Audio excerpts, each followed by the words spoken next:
Yo, Star Wars is back. So, The Eye from Andor is the best piece of Star Wars film that I've seen, bar none, in about 10 years at the very least.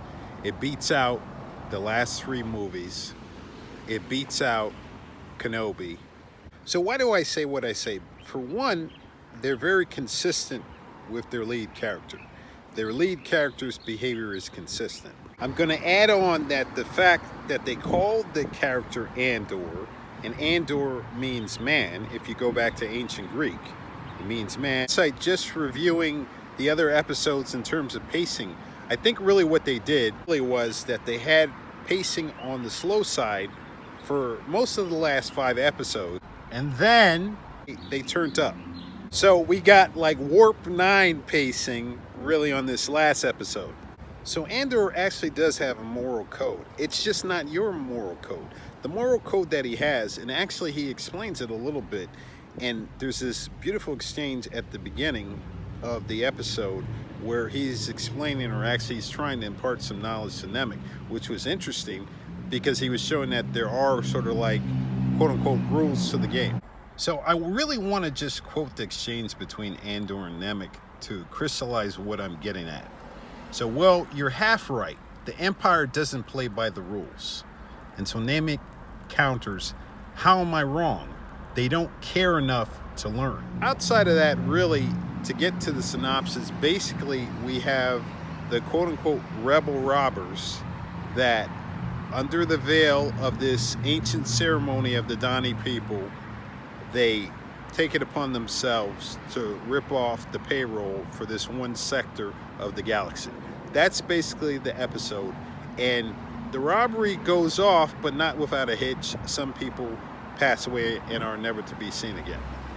So that's basically the plot with no major spoilers. I think the core of what I want to talk about is that they really have created actually a very interesting character who's brand new. Well, he's from Rogue One, but he's interesting to follow. So if you're looking for something that's going to have a lot of light, this really is not the series for you. Andor, not too much light, a lot of darkness. But then again, it depends on your perspective on what's light and what's dark. But going back to my point that Andor isn't like a nihilist.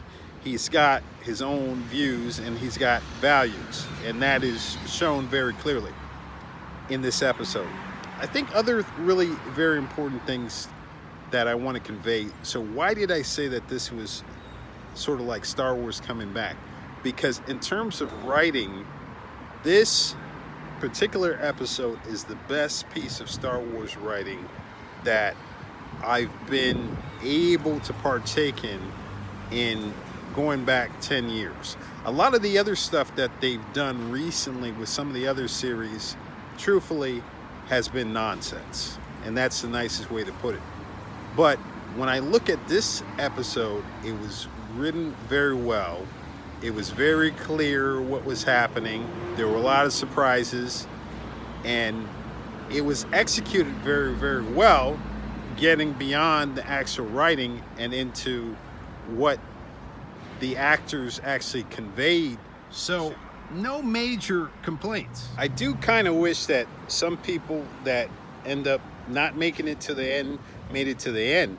But I have to remind myself and remind people who are going to watch this episode that really this is a kamikaze mission. This is a suicide mission.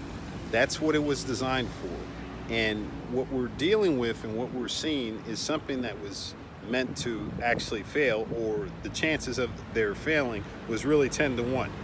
So something really brilliant that they did is they created a slice of the universe and showing the descent using the Dani people, and they did this through language, and they created the descent and showing that really the Empire are occupying these planets and that the people are not necessarily totally kosher or copacetic with what they're doing, and that there is dissent, animosity, resentment, anger towards them, but it's really because of the force of their weaponry that they're able to quote-unquote subdue the people.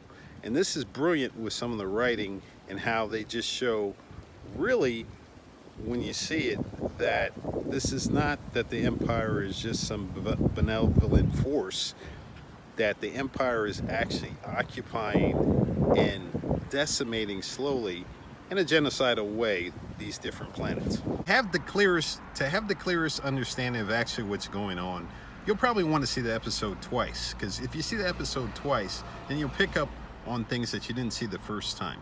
And there are things that are probably going to lead into future episodes, or the direction that they're going to go of the episode, where there's mention of maybe there being some kind of hope. But most people that you're going to see, and most of the characters that we're interacting with, are just on a mission. If there's any hope, they don't really have it too much. And then the concept of like fear is very, very present in many of the different characters. They don't care enough to learn.